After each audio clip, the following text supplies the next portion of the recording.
Unless Devolver Digital keeps it up past Steam Next Fest, by the time I post this video, there will be less than 24 hours for you to play what is likely to be the BALATRO or the Vampire Survivors of this year. I expect to see this game, if the demo is any indication of the final product, on a number of Game of the Year lists at the end of 2025. Ball Pit is just scintillatingly excellent. It is so smart and so loaded for bear with fascinating decisions. Sid Meier has a very famous quote, game designer Sid Meier, that says, "A game is a series of meaningful decisions." And this game continually, this is going to sound so dumb when I say it, but I'm going to say it, it's like a Christmas gift that you just keep unwrapping in regards to interesting decisions. You think it's one thing, and it is, and then you discover it's this, and then you discover it's this, and then you discover you can, get better by doing this. It is a very, very deep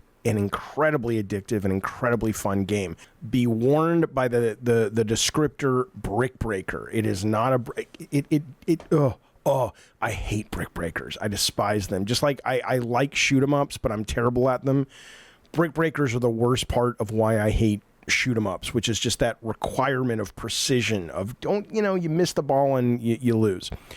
This has that mechanic in a way that my brain loves. So the high concept of the moment to moment is you pick a character, very much like pros and cons, stats, whatever, like Vampire Survivors or any other game, and you start shooting these balls, and you can auto shoot them or manually shoot them. I set to auto. It doesn't, it seems to be one less thing to worry about. You can speed it up, slow it down a couple of places, but the gist is you've got these marching columns coming at you of enemies, and they obviously have different hit points depending on what they are. Some of them attack.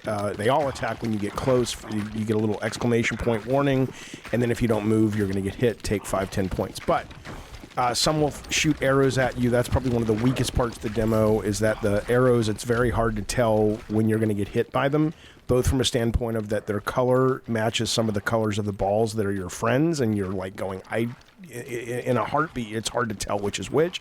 But also the collision seems very fishy on them. It's like, is it the tip that does the damage? Is it anywhere in the arrow that does the damage? But that's a very small little problem for a game that is just so fucking delightful. So anyway, these things come down at you, and obviously if you don't get close to them, but they do make it to the bottom of the board after a few seconds, they'll attack you. So if you just do nothing and let them all get to the bottom of the board, you'll be swarmed and you're dead.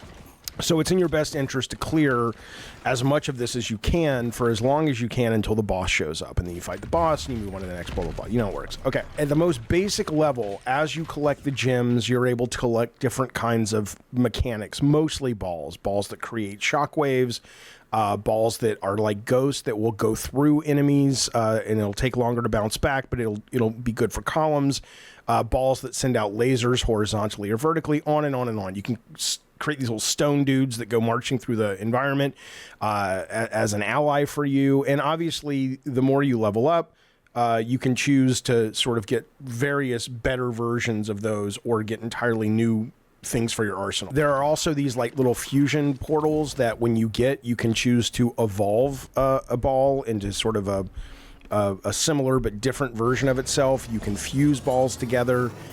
There's a lot of really fun discoveries that you can have in terms of the different kinds of balls, the different kinds of characters you can play, and the different portal systems and sort of what they yield. And that's cool, and that's great, right? And if it were just that, or if, it would still be fun. Like that was what I experienced in my first playthrough, and I was like, okay, this is kind of cool. And it was kind of simple, and why not, right?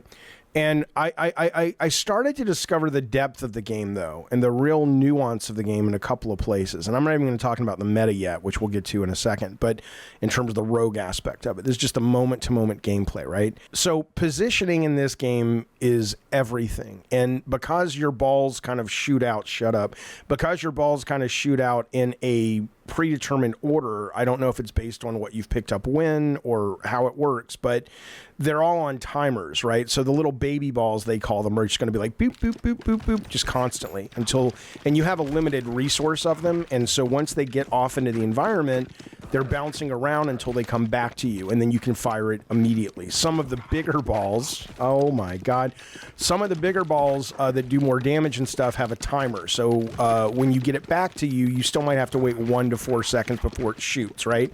And that's where the brick breaker part works beautifully in this game, because unlike normal brick breakers, if the ball comes back and you miss it, you lose a point, game over, life over, whatever. This doesn't care. It'll hit the back wall just like in racquetball. Once it hits the back wall behind you, it'll home back to you.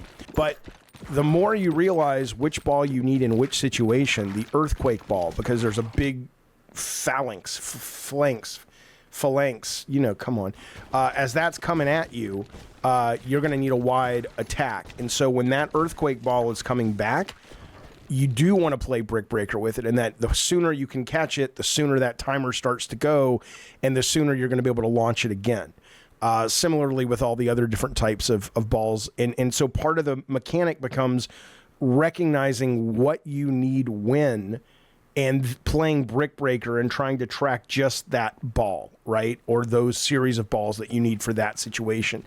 And what's great about the way the game is tuned is, you know, maybe in the much harder stages, I played through the whole demo. I beat it with all the 3 characters. I did everything you could do in it. I loved it. I wanted more. Maybe in the later stages of the game, you absolutely have to play perfectly to win. But I found that you could solve the scenarios you were up against in various ways, but there were always optimal ways that gave you a better shot, right? And so the idea of at certain times going, I really need to manage my balls. Oh my God, fuck you, Devolver. I really need to manage my balls because this is a situation where I really need that freeze ball or that ghost ball or whatever, right? Other times you're like, nope, the closer I stand to an enemy, as long as it's not too close so they don't attack me, I'm not going to have any problem with the balls being lost, right? So I'm just going to go, and they're going to go out and go, like, you know, Tron Deadly Disc right into a wall, comes right back to you if there's no angle on it. So it goes, you know, boop, boop, boop, boop, boop, and you're just doing decimating to the guy right in front of you. But if you're doing that, obviously, you're not getting more of a wide area, which is good sometimes when you want to focus on one guy. So there's this constant loop between going, where do I stand? How close do I stand? What enemy do I attack when? And based on the enemy and what else is coming down the screen soon, what positioning tactic do I want to take in this situation? And then on top of that, oh, it's such a delightfully deep game that doesn't present as deep. It's not like Civ or anything where you're like, you got to spend days under it. It just instantly pick up and play. But there's so many layers.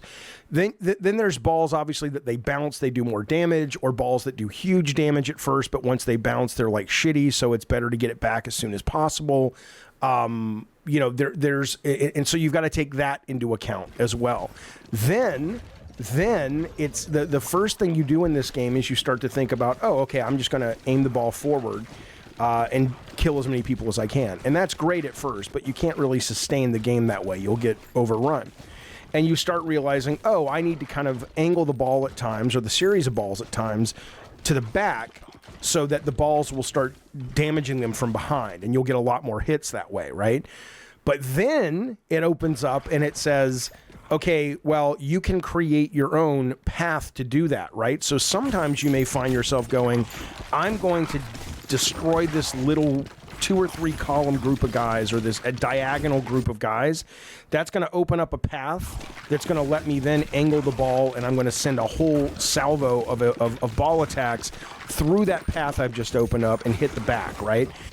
So check this out. Look at the that brown ball back there. I've lodged that into the back row, but it bounces and it goes through multiple enemies at a time. And so now it's in this situation where it is just wreaking havoc on these guys, and I don't have to do anything about it. And the cool and dangerous part, though, is that when you are playing the backfield like that, which is awesome, it keeps you from having those balls down front. And it's just all of these things working together are just so effortless on the part of the player. Like, you don't even realize that you're making these kinds of choices.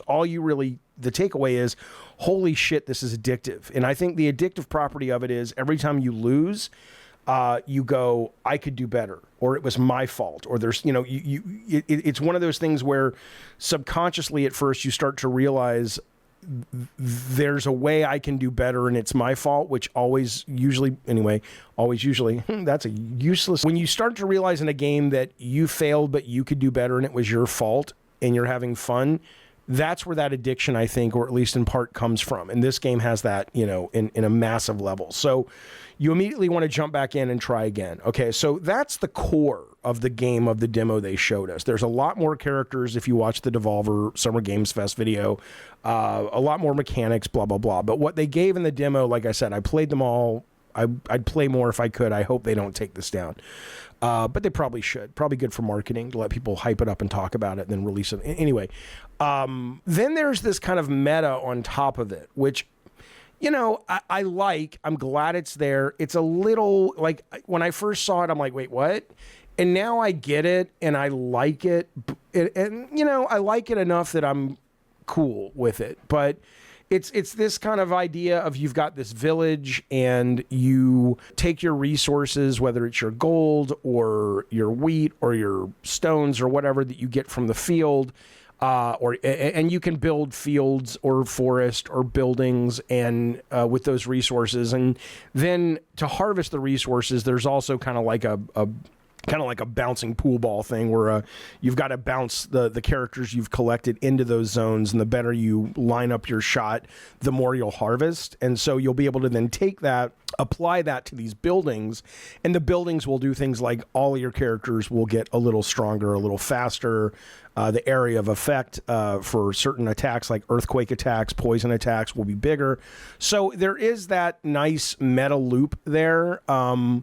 And what's cool about the game so far is it seems that there is enough depth to the moment to moment that a lot of games that have this loop, it's very, very clear when they say 99% of the players will fail at this part of the moment to moment action gameplay because we really want you to have leveled up these 5 things first. And so it becomes very clear what they're doing, and it almost feels like, well, what's the point? It's like, I know I'm going to lose these next 20 runs just because I'm leveling up my buildings.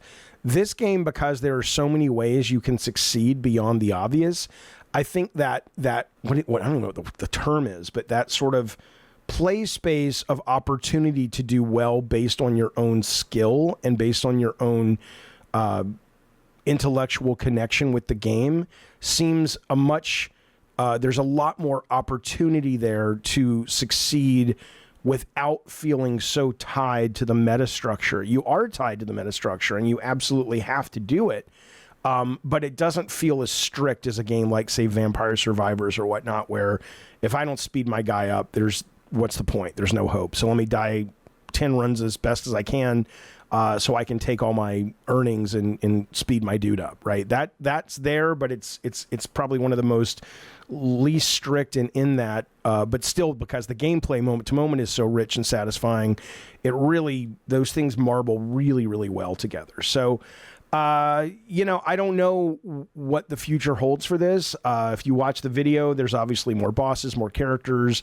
Every time you solve a run or you beat the boss with 2 characters, you can go down deeper into the pit. I don't know how deep that pit goes. I don't know how much variance there's going to be to the playboards, but it is what a wonderful, wonderful, wonderful video game. Right now, it is on Steam Next Fest. I cannot imagine this won't be coming to everything. I imagine playing this on the phone might be a little tough, but hell, people play Fortnite on the phone. Who knows? I'm sure it'll come to that too. But it is excellent and it is wonderful. And I'm just there's so many other things to play on Next Fest, and I'm still playing this even after I've completed it because it just feels that good to play. Be well, be safe, have a great rest of your weekend. Give Ball Pit a try, and hopefully we'll see you on a live stream, Madhouse, 6:30 every night, Monday through Friday, with me, Bunny, and Tech, California time. And then obviously we have a morning show that starts around 10:30 or whenever I get up. And that's either topical news, video games, gabbing and games, or just shooting the shit. Have a good rest of your weekend, you old knuckleheads. See you soon. Bye.